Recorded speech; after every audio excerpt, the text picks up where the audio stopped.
உத்திரமேரூர் அருகே குளிக்க சென்று கிணற்றில் மூழ்கிய முதியவரை உத்திரமேரூர் தீயணைப்பு வீரர்கள் கிணற்றில் இறங்கி தேடி இறந்த நிலையில் சடலமாக மீட்ட சம்பவம் அப்பகுதியில் பரபரப்பை ஏற்படுத்தியது.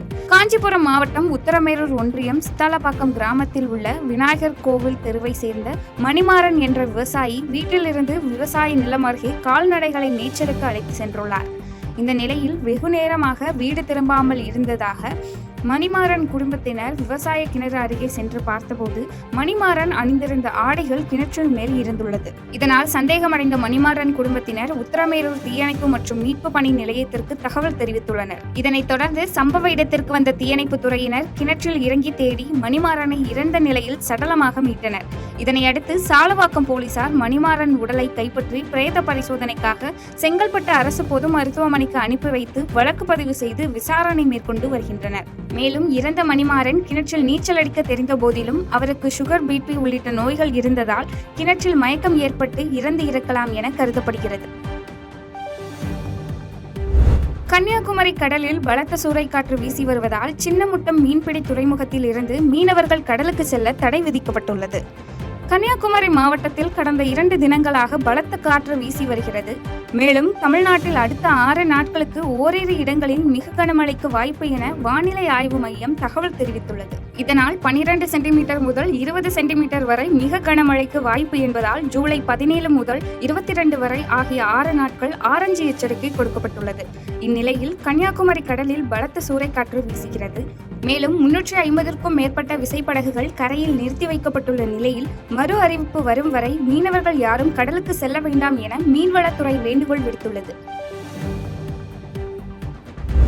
நாகை அருகே பிசியோதெரபி மாணவர் கல்லூரியிலேயே தற்கொலை செய்து கொண்ட சம்பவம் மாணவர்கள் மத்தியில் சோகத்தை ஏற்படுத்தியுள்ளது.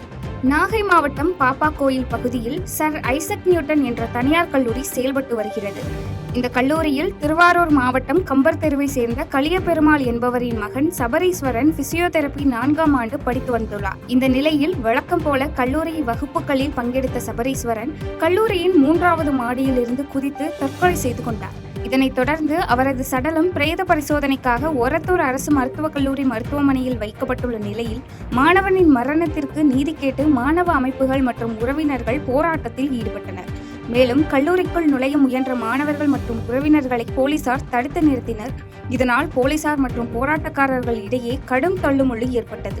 அப்போது ஆத்திரமடைந்த மாணவர்கள் மற்றும் அவரது உறவினர்கள் சாலை மறியல் போராட்டத்தில் ஈடுபட்டனர். அப்போது கல்லூரி நிர்வாகத்திற்கு எதிராக முழக்கங்களை எழுப்பிய மாணவர்கள் தற்கொலை செய்து கொண்ட மாணவனின் மரணத்திற்கு நீதி கேட்டும் கல்லூரி தாளாளர் ஆனந்தை கைது செய்ய வலியுறுத்தியும் கோஷங்களை எழுப்பினர். இதனைத் தொடர்ந்து சம்பவ இடத்திற்கு வந்த கோட்டாட்சியர், வட்டாட்சியர் மற்றும் டிஎஸ்பி ஆகியோர் பேச்சுவார்த்தை நடத்தி மாணவர்களின் போராட்டம் தற்காலிகமாக கைவிடப்பட்டது.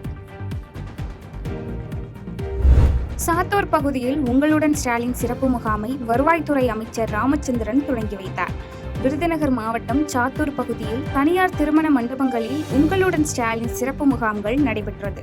இந்த முகாமில் தமிழக வருவாய்த்துறை அமைச்சர் ராமச்சந்திரன் தொடங்கி வைத்து பயனாளிகளுக்கு சான்றிதழ்களையும் பயன்பொருட்களையும் வழங்கினார். மேலும் அரசு சார்பில் செயல்படும் 13 அரசு துறைகள் மூலம் 43 வகையான சேவைகளை பயனாளர்களுக்கு செய்து வருகின்றனர்.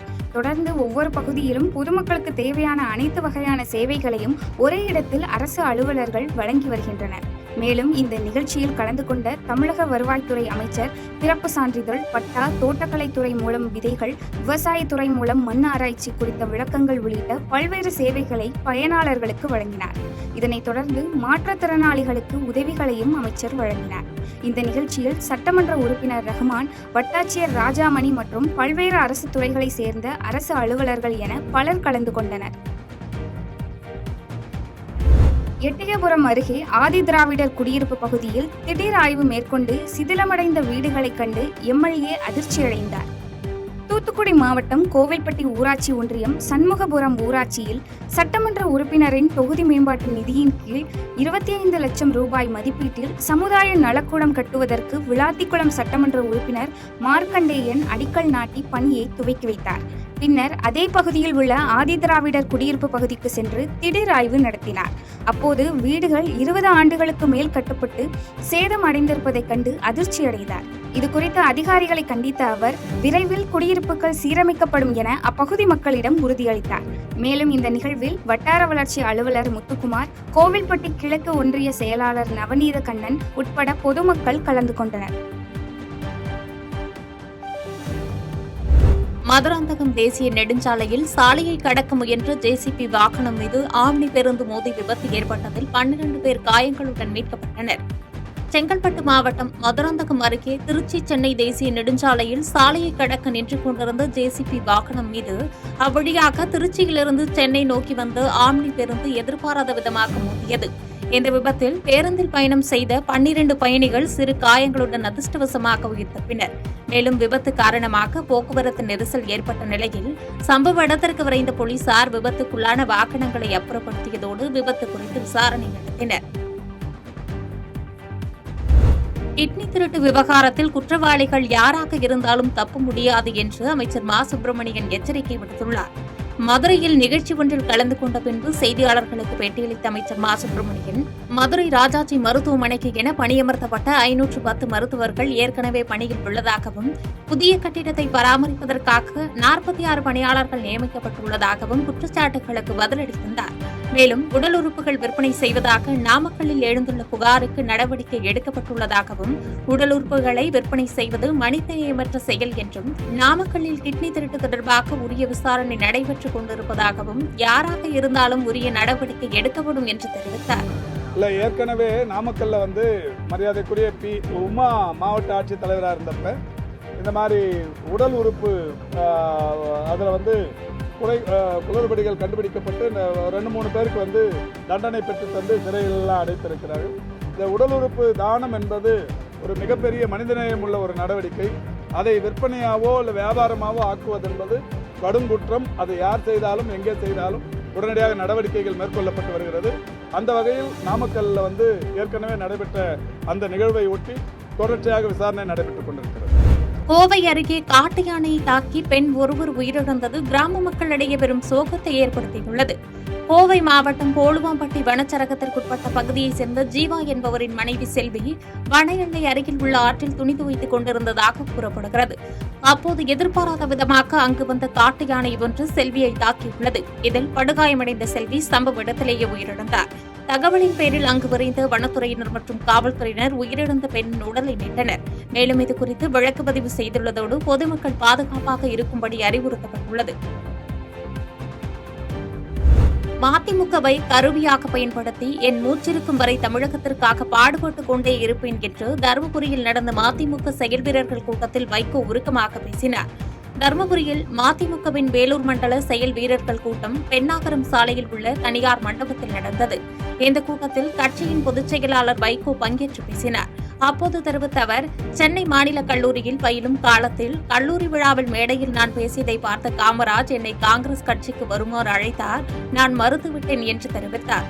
மேலும் திமுக கூட்டணியில் மதிமுக தொடர்கிறது என்றும், வரவிருக்கும் சட்டப்பேரவைத் தேர்தலில் இந்த கூட்டணி அமோக வெற்றி பெறும் என்றும், என் கடைசி மூச்சிருக்கும் வரை தமிழகத்திற்காக பாடுபட்டுக் கொண்டே இருப்பேன் என்று தெரிவித்தார்.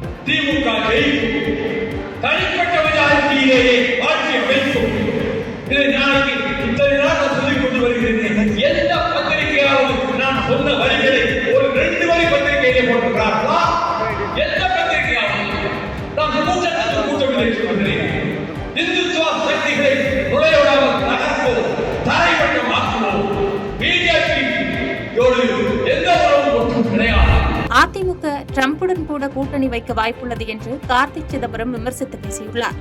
காமராஜர் குறித்த சர்ச்சை பேச்சிற்கு திருச்சி சிவா விளக்கமளித்துள்ள நிலையில் அந்த பிரச்சினைக்கு முற்றுப்புள்ளி வைக்க வேண்டும் என்று காங்கிரஸ் எம்பி கார்த்திக் சிதம்பரம் தெரிவித்துள்ளார். சிவகங்கை மாவட்டத்தில் பல்வேறு கட்சி நிகழ்ச்சிகளில் கலந்து கொண்டவர் செய்தியாளர்களுக்கு பேட்டியளித்தார். அப்போது தெரிவித்த அவர், சரித்திர பிரச்சினைகள் தற்போதைய காலகட்டத்தில் தேவையற்றது எனவும், மக்கள் பிரச்சினைகளில் கவனம் செலுத்த வேண்டும் என்று தெரிவித்துள்ளார். மேலும் வருகின்ற தேர்தலில் அதிமுக டிரம்பின் கட்சியுடன் கூட கூட்டணி வைக்க வாய்ப்புள்ளதாகவும் விமர்சித்தார். தன்னை முதலமைச்சர் வேட்பாளராக முன்னிலைப்படுத்தும் விஜய் நிச்சயம் அதிமுக பாஜக கூட்டணியில் சேர வாய்ப்பில்லை என்றும் கருத்து தெரிவித்தார். தெரியாது, ரிபப்ளிகன் பார்ட்டி இருக்கலாம், டொனால்டு ட்ரம்ப் கூட்டணியில் சேர்றதுக்கு வாய்ப்பு இருக்கலாம். அதை அவர் அமெரிக்காவை பற்றி 2-3 தடவை பேசுகிறாரு இப்போ அடிக்கடி திரு பழனிசாமி அவர்கள். அதனால் அமெரிக்காவில் வந்து ரிப்பப்ளிகன் பார்ட்டி டொனால்டு ட்ரம்ப் தலைமையில் வந்து இந்த கூட்டணியில் சேர்றதுக்கு வாய்ப்பு இருக்கலாம், எனக்கு தெரியும். செய்திகளை உடனுக்குடன் தெரிந்து கொள்ள கீழ்கண்ட கேபிள் மற்றும் டிடிஹெச் நெட்வொர்க்குகளில் எம்நாடு செய்தி தொலைக்காட்சியை காணுங்கள். பாதகம் செய்பவரை கண்டால் நாம் பயம் கொள்ளலாகாது பாப்பா. மோதி மிதித்து விடு பாப்பா, அவர் முகத்தில் உமிழ்ந்து விடு பாப்பா.